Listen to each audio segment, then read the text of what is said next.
This is how the week 10 notes look like. I just want to show you some of the notes that I have in front of me and what you are seeing in eCampus and what I'm going to add next. So on eCampus, you have the power gain definitions and the signal flow graphs. These are available. The power gain definitions is under, both of them are under Monday's lecture, but under today's lecture, we're gonna finalize the signal flow graphs. And there are two other, like one lecture that I found on the web, which it's fairly extensive. And I don't know whether you need it, but I will give it to you as reference. And it's on signal flow graphs, but it's primarily for cases where you have controls. You may need it for some other applications. I will just, not for this class. And then for your project, I will give you another paper to read, which is interesting. I just want you to read it. It's on filters. I don't want you to do anything particular with it in this class. But the interesting thing in this one is now you're going to see that you will be able to read technical, this is from a technical note from a company, technical notes and make sense out of them. So that's why I'm going to say, I'm going to give it to you as part of your project, but I don't want you to read them for this class. In fact, I'm not going to ask you for that material incorporated there. It's just for those of you who may want to just spend some time and look at this if you have any time and interest. So let me start with the one we covered last time. And I just wanted at this moment to review with you some fundamental concepts. All right, we always talked about remembering, not memorizing, but connecting every concept we learn to the physics of a problem. And by having that connection, you will not need to remember or memorize a definition. All right, so the power gain is just in any, if you have a 2-port and then this 2-port is connected to a load, the power gain is nothing else but what the load dissipates in reference to the input power that goes into this network. That is an interesting measure because at the end of the day, that's what is important, how much your network sends to the load.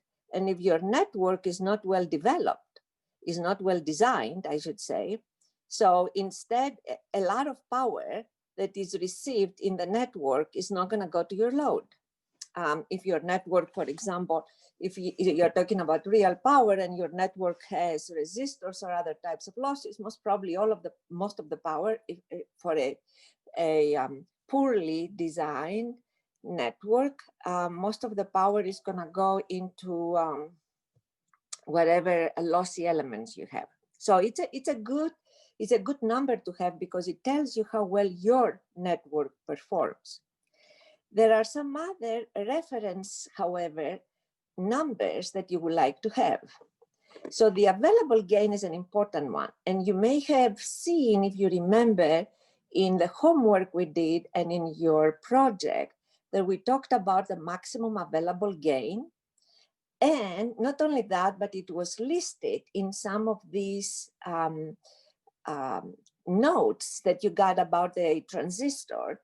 And so the maximum available gain was listed there. Why is this number important? First of all, how do we define it?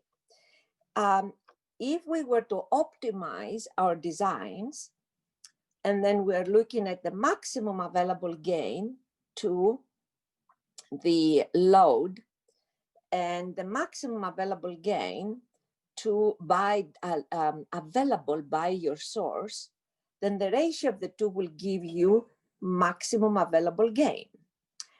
You see here, I don't have the word maximum assigned to it. It's only an available gain, but of course, we want to maximize the gain when we are designing for gain.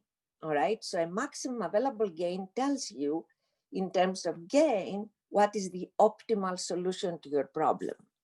You may not achieve it, but it's a good number to compare against. All right, so it is there for that.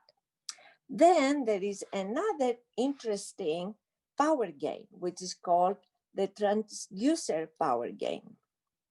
Now, the difference, which we may have not brought it forward here, or it may not have been clear, is that this power gain does not talk about maximum available.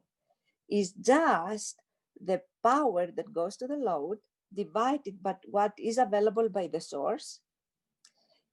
And that assumes something that is extremely important to remember, that the input and the output ports of your two-port network, which is your amplifier, have been just simply matched.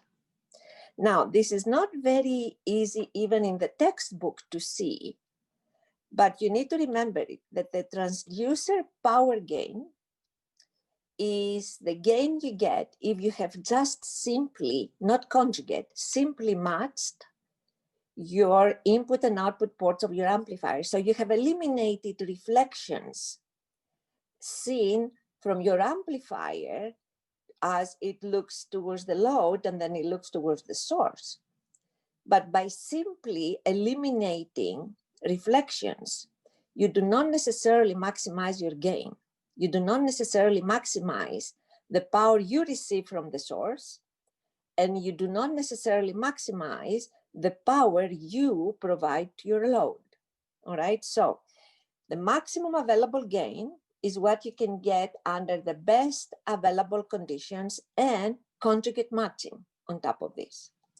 And transducer power gain is the same ratio rather, but only with simple matching in the input and output ports of the transistor, of your amplifier rather. Is that clear? Because that's this differentiation you need to remember. Is that clear to you? Can I have some responses? So Dr. Katehi? Yes. So the transducer power gain maximizes the power received from the source and delivered to the load. No. By conjugate matching, right? No, that is the maximum available gain. So that does maximize, right? Yes. Maximum available gain. Yes. And in fact, so here you need, and I will add it so we don't forget that this is max. This one is the one that can show you the maximum available gain. And the maximum available gain, your gamma in here is gamma S complex conjugate. And in fact, I would not say that, rather, it's not right, I would say, not right always. So I will say Z in equals ZS complex conjugate and ZL or Z out equals ZL complex conjugate. Okay, complex conjugate matching. This is but the gamma aren't necessarily complex conjugates. Yes, right? Are not necessarily, as you said, and they are not zero. Conjugate matching does not make the reflection coefficient zero. Okay, it does not. It maximizes the power. Real power? The power in general, if your load is real, it's going to be real power, obviously. All right, so it maximizes the power, period. Of course, incoming power, real. And if your load is real, the real power delivered to the load. Okay? So in most cases, the load is real, especially when you have another component coming from another design. So most of the time, the load is real. But in any case, It maximizes the power. As you see, the definitions do not say real power. The definitions do not say that. But in reality, yes, when you have a complex conjugate matching, then practically you maximize your real power, but you maximize the power period, okay? So let me, and then here for the transducer gain, what happens is that your gamma in, again, I made that mistake. In fact, or may I say that Z in equals ZS and Z out equals ZL, which in fact it tells you that at this point you just simple match it, you make zero your reflection coefficients at the input and output ports of your amplifier, but that does not necessarily maximize your energy, your power. This is called the transducer power gain, all right? With all of these formulas that the book has, and I just put for you for your convenience to find them easily. And then there is a unilateral transducer gain that some people will use when S12 is 0, all right? The unilateral is here, but you will not see it very often unless somebody gives it to you as part of your specs. It's just important to remember the differentiation. But the difference between that and the transducer gain. But the difference between a transducer gain and the maximum available is extremely important. So I just want to bring this into your thinking because I don't believe it was clear. It is either clear in the book or clear when we spoke last time. Any questions? Yes. Yeah, just to be clear, so the difference between transducer and maximum available is just how the ports are matched, correct? Yes. The ports of your amplifier, how they're matched, like how you design your matching networks. If your matching networks have been designed to zero the reflection coefficient at the input and output port of your amplifier, then that's transducer gain. If your matching networks are designed to bring conjugate matching at the load and at the source, this is maximum available gain.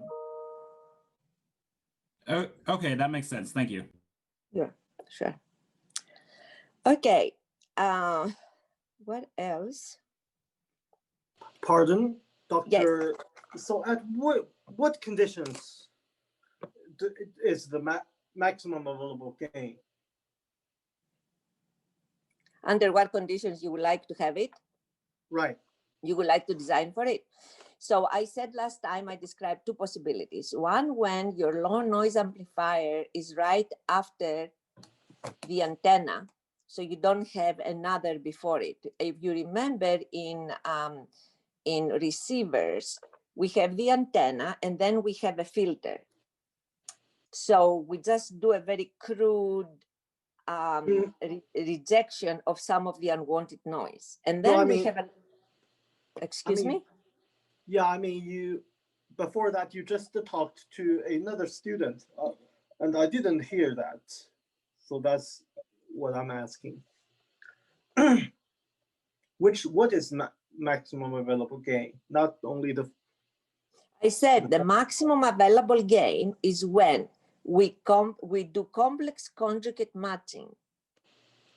All right. Okay. You remember how we design the input and output matching networks?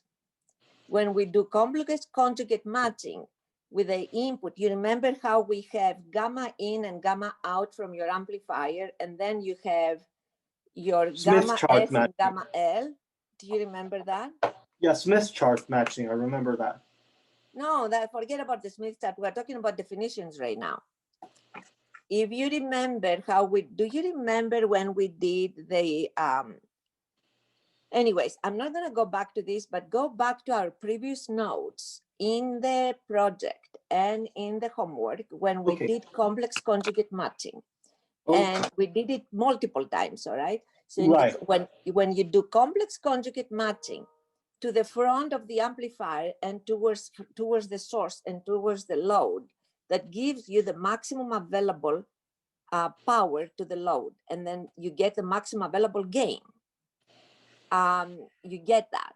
When you don't do this and you do simple matching, then you get not the maximum available gain, and the gain that you get out of the simple matching design is called transducer gain. So transducer power gain is simple matching, and maximum available gain is complex conjugate matching. Yes. Thank you.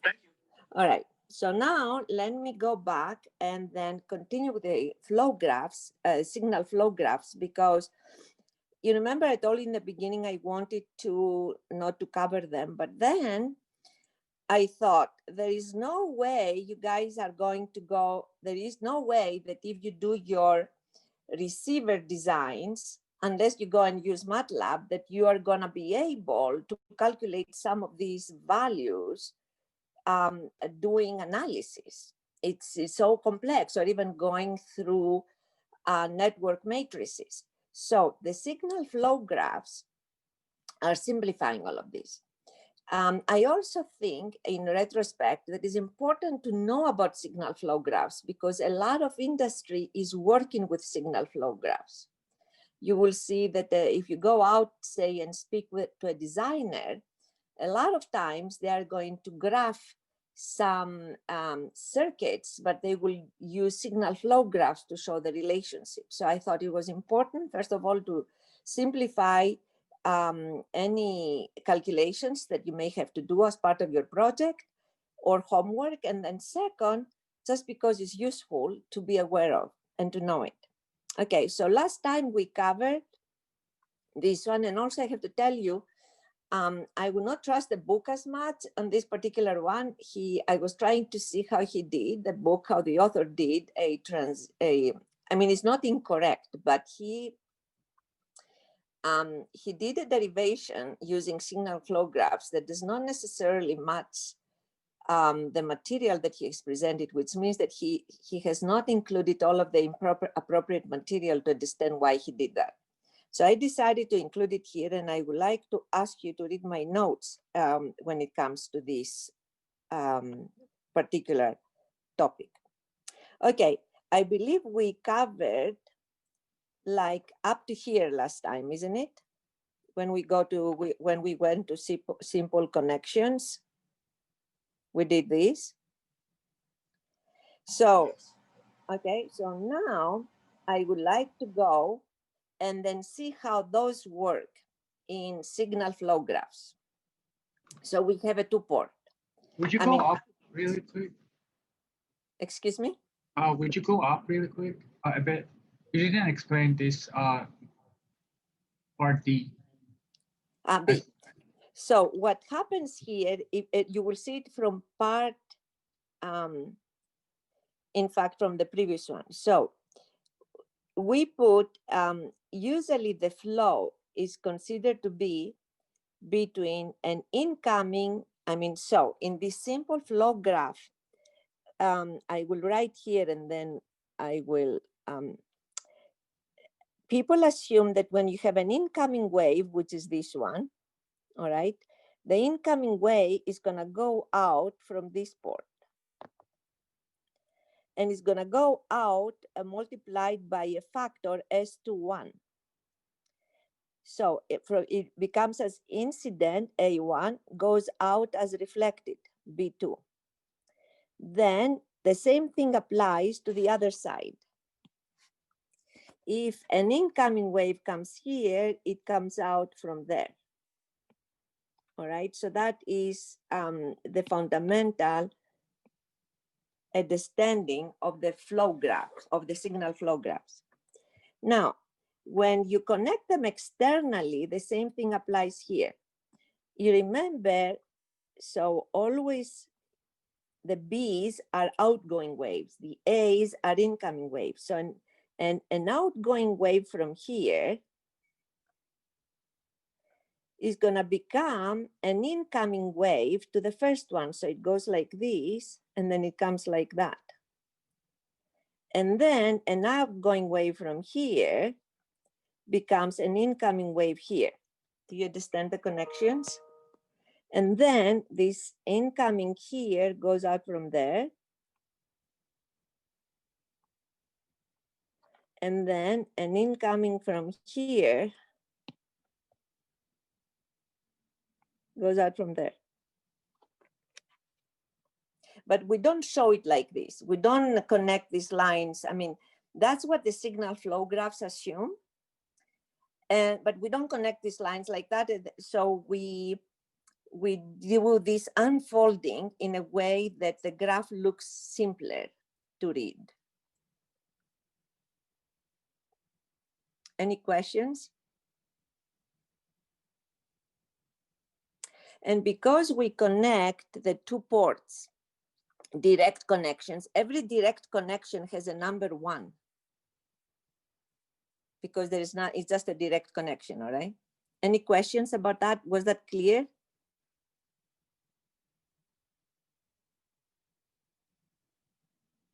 I cannot hear. It kind of makes sense, I guess. Okay. All right, now let's see whether you will still have some other questions you can ask me as we will apply those things, all right? But so what you can do, you can see is that we have an incoming wave A1 becoming an outgoing wave B2. I mean, but we show with this line. So A1, B1, A2, B2. You need to remember that that arrangement to make it simpler. If you do not have that arrangement, that is not going to look like a rectangular. It's going to look something like here, like this up here, which is going to be very complex. So if you do this arrangement like there, so you have A1 here, which is the incident in port 1, B2 here, which is the reflected out of port 2, A2 here, incident in port 2, B1 here coming out of port 1. Then you will have also the source, V sub S, connected like a direct connection to the incoming wave, like it's incoming. So, I mean, excuse me, incoming to the port. So that connection, it goes directly to A1. And so the reason I have an A sub S and B sub S is because previously we had a simple network for the source and simple network for the load. So I connected all 3 of those. And when you connect the simple network for the source to the network for the 2-port, and that to the network of the load, then you get this. All right, so the question is, what do you do with that? Before we go then to do anything with this, we just set it up right now. There are a number of rules that you can use, or I have the rules here as they are in your book, okay? And I wanted you to cover these rules, but at the same time, you can look at them, but I'm not going to use them, to tell you the truth, because I will use a different form to get the outcome, which is simpler. But in any case, just in case you have to use them, the rules are simple.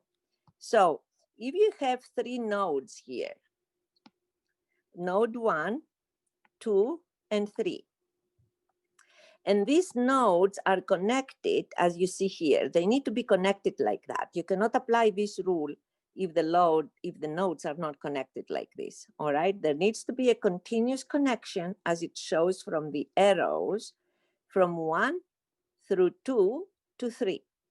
And then in this case, if the node V2 also is not connected to anything else, that's extremely important, then you can eliminate node V2 and replace the connection between, so eliminate total V2, you get it out of the picture, and then you have only 2 nodes, V1 and V3, which are connected through one line, but now you have changed the value of the coefficient for this path, as we call our line, to be the product of the previous two.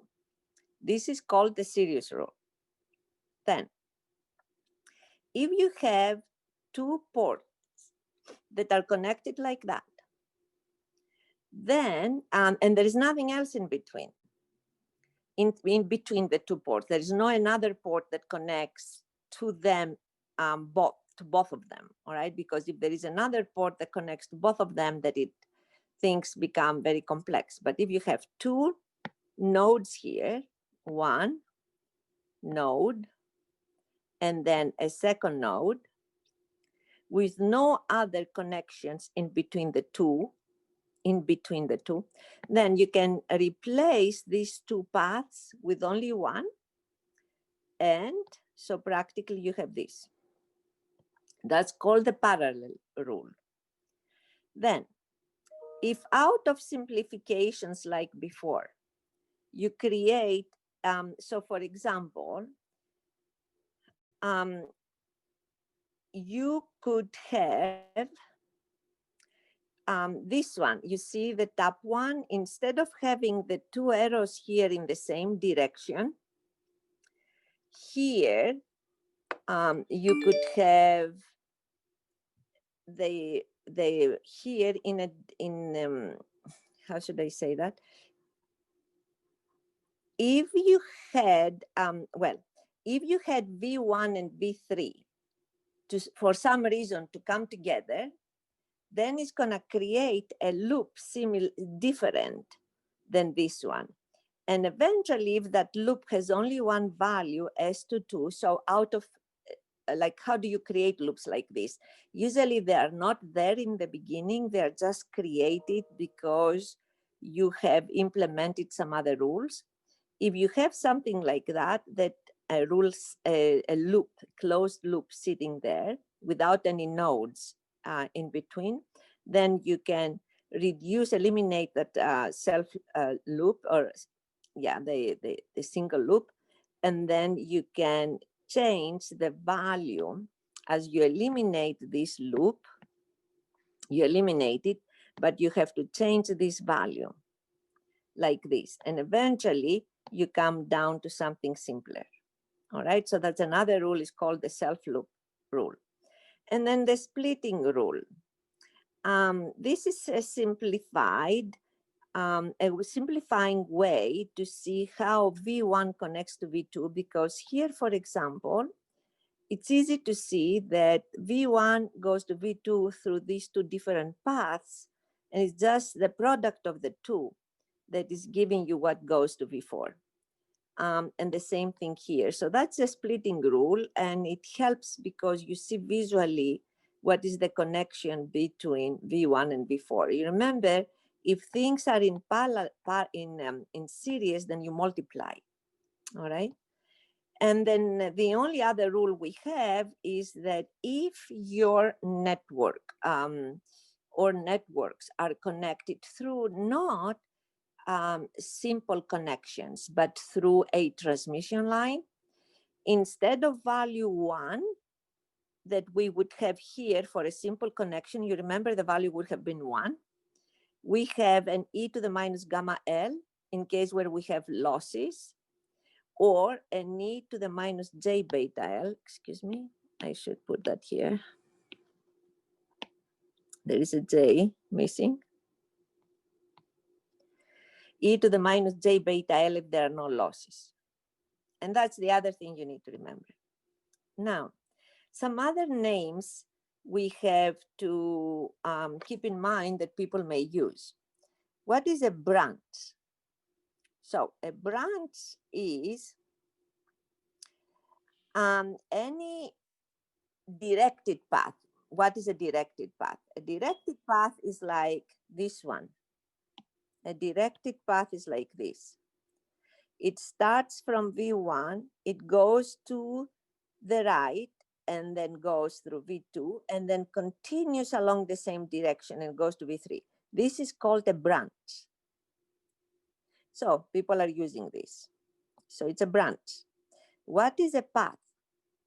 A path is more than one branches, so that they don't have to be on a line, but they can turn around and everything, is more than one branches connected together, assuming that they have the same direction.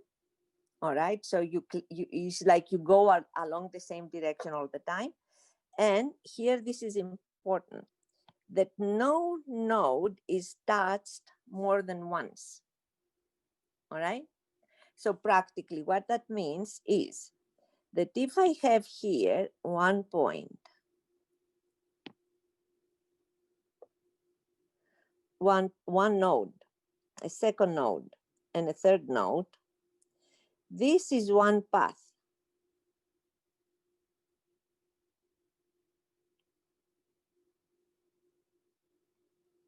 Okay, or let's assume that I go to another node. I don't close the path. It could be an open path. So for example, it could be that one.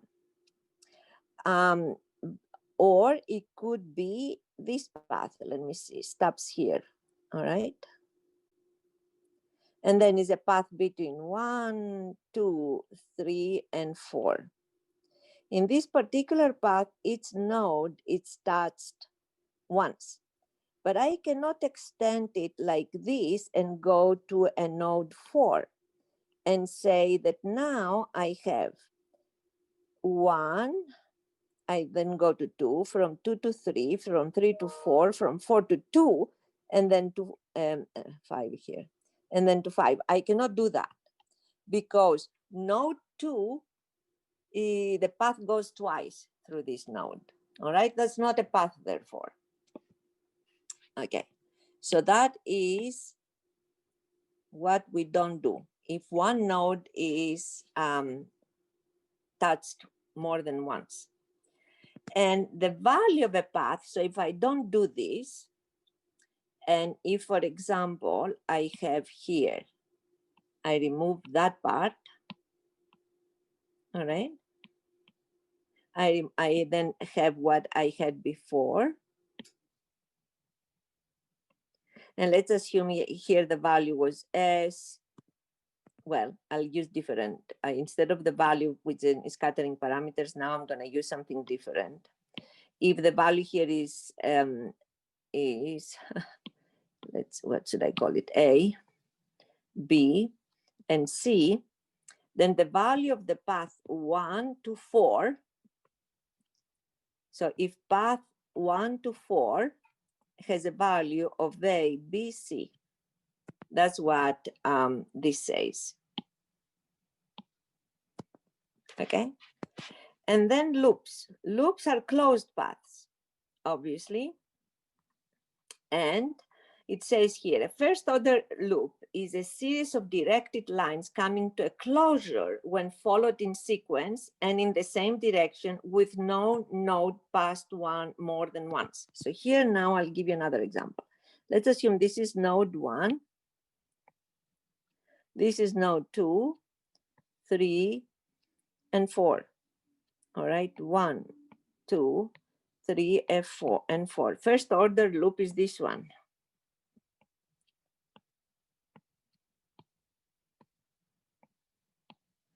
That's a first order loop, okay? And the value of the first order loop is exactly the product. So if it's A, B, C, and D, the first order loop is gonna have a value of A, B, C, D. Okay, that's a first order loop. A second order loop is the product of two first order loops that do not touch each other. So if I have, so the value of this loop 1 to 4, is A, B, C, and D. And if I have another one, another loop here, that is 7, 8, 9, 7, 8, and 9, and it goes like that, okay, and this is F, G, H, then the L, 7, 9 will be F, G, H. And these two do not touch each other. So the product of these two makes a second order loop. Okay. And then if you have multiple of these first order loops and you multiply them all together, like if you multiply 3 of them, that it makes a third order loop. If you multiply 4 of them and so forth, this is what this definition is all about. So I will move this one here. And I will eliminate that. All right. And then now that is the most important one, what we call the Mason's rule. And I will have an example next. What time is it? Let me see. Okay. It is very simple. It says that the ratio, if I have now any arbitrary signal flow graph. Let's assume that I have now, I will stick with my own. And in fact, I don't want to get you dizzy going up like this. But I will stick with our own, which is this one. Okay, you see that here. Now, keep that in mind. I don't want you to memorize or anything. Just keep it in mind as we Professor, we can barely hear you. You can barely hear me? Now we can hear you. Okay, I'm sorry. I just moved away from the microphone. Okay, so now I think we are going to try, I don't think, we are going to try to use that rule that I will cover in a second and apply it to this example here, which we started with. So let me go to Mason's rule.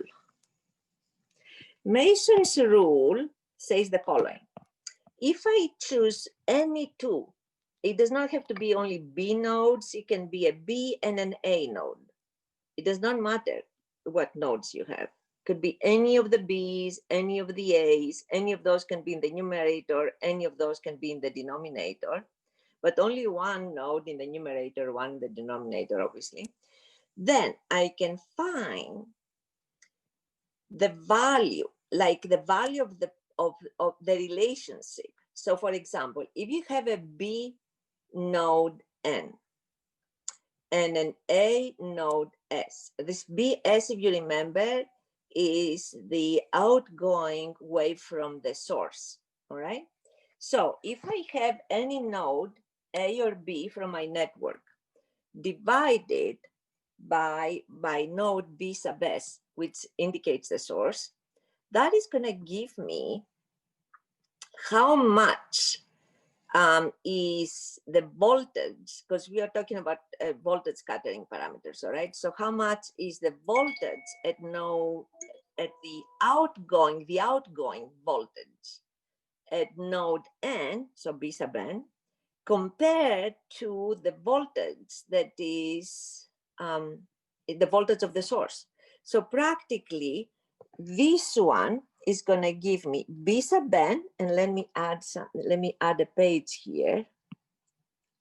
Add a page. So B sub N can be, if I have, why do I get that? This one. If I have here a this one, and if I have here my source, so just we remember we don't lose the sense of reality, all right? Even if we are in flow graphs. And then this is my load. Okay, B sub S shows how much voltage goes from here. Is B sub S primarily, how much voltage goes like this. Now, it's not necessarily, is not the total voltage, because you may have a reflected wave, all right?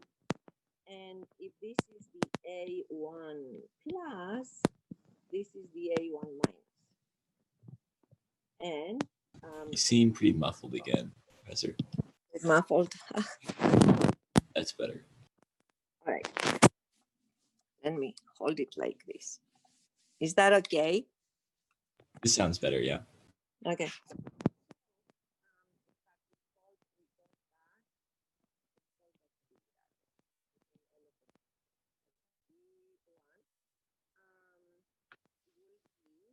Oh, we can hear you, Professor.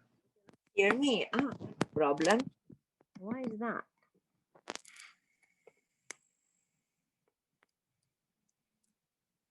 I think you put your hand on the microphone. Maybe I have my hand over the microphone. You're right. Okay. How about, let me see. How about now? How much better? Much better. Okay. I will then be on that side. Okay. Thank you for telling me though. So this B1, which A1, all right? The A1 shows V1 plus and B1 shows V1 minus, all right? Assuming this is port 1. And here we would have A2 that shows V2 plus and B2 that shows V2 minus. So B2 will go here like this, V2 plus gonna go like that, all right? So let's say A2 over B sub S. B sub S shows this wave here. What it tells me is how much is the total incoming to my network from what kind of ratio over V sub S, for example, is what is coming back from due to all the reflections I have, obviously, is coming back like back to my network from the load.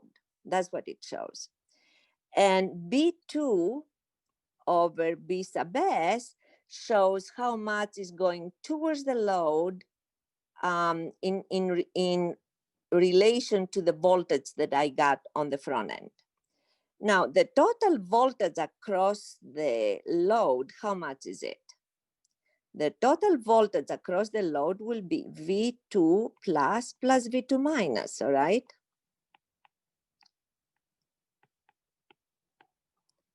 So it's going to be A2 plus B2 and over Vs, however, because I have divided this by the value of the voltage delivered by the source. So provided by the source. So if the source Vs is 1 volt, then A2 plus B2 is going to be divided by 1 volt. If Vs is 10 volts, then it's going to be the ratio, that ratio divides A2 and B2 by 10 volts. All right, so this is the meaning of the parameter T. So if I want to find any of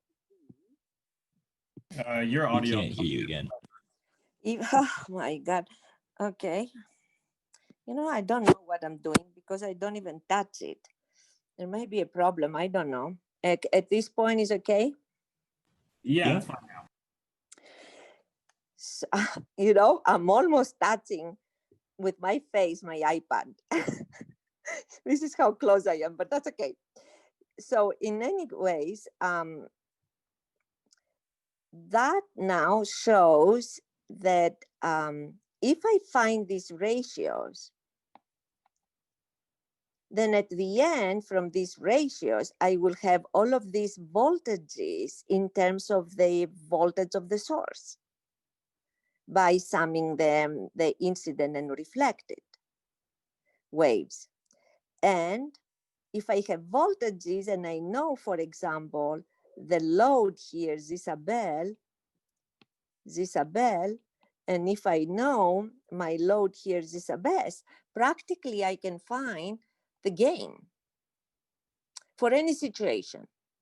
If it's complex conjugate match, that will be the maximum available gain. If it is simple match, will be the transducer gain, all right? That's why this is useful. So you will not have, because that two-port may be an extremely complex circuit, that you may not be able, unless you use MATLAB or something else, you may not be able to find the gains. Now, this one, I will just explain what it is. We'll solve an example next time, and then we'll move on because we'll see other examples on the way. What that tells you is that you have to do to get the sum of all of these paths. So you define all of the possible paths between that connect S with the N in this particular case. We have two nodes. One node is the source, and the other node N is somewhere in your circuit. And all of the paths between S and N, you list them. And then you will list all of the loops. L1 are the first order loops that do not touch P sub I, any of these paths. So you multiply them. So you identify all of the paths and then all of the loops. And then you multiply the value of every path with this, what is in parentheses, but only including the loops that do not touch this path. And then underneath it, you will have, for all of these ratios in your circuit, you will have the same denominator, which is 1 minus the sum of all of the single loops minus the sum of all of the double loops and so forth. All right, so this is how you do that rule, and then eventually you will get all of these very complex relationships that we saw in the book. So that's what it is that I wanted. This is in fact where we use the signal flow graph. I will do an example on Friday. I will give you some homework with that. And I will, there is a lot on the web, especially only read the notes that come either from other universities or from industry, if you want to find. But my notes are fairly complete, and just by using my notes, you will be able to do the homework. I'm not going to ask you crazy stuff, you know, only like a 2-port with a load and a source, practically, because that's mostly what we're going to use it for. Now, before you go, for the next few minutes, I have already turned it on. Please go to Top Hat, and in the next 3 minutes, because we covered this very carefully in the beginning of the class, please respond to that question that has to do with the maximum available gain. So since we spent so much time explaining it, I think it's going to be easy. So turn it on, go is an exercise on MATLAB, excuse me, Top Hat, and do this exercise. Let me, in fact, I have a number of.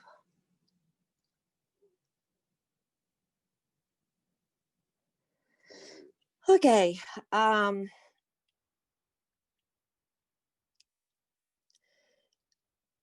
Then you're gonna see, in fact, the question. So please take a few minutes, and then I will turn it off like in 5 or 6 minutes from now. Okay? So I'll be available for office hours today. Take care.